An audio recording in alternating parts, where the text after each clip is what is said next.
அங்கே படுத்துட்டான்.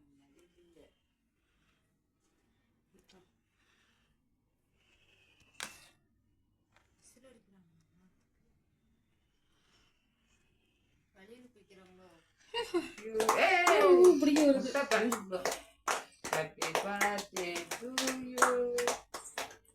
Happy birthday to you.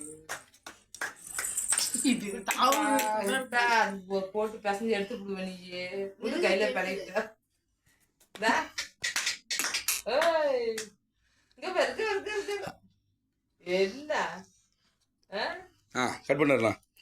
Happy birthday to you, happy birthday to you, Lilly மோவா அருணாதேவிக்கு happy birthday to you. சரி என்னாச்சு? சாக்லேட்ல கேக்கு வெட்ட மாட்டேங்குது கத்தி. அவர்கிட்ட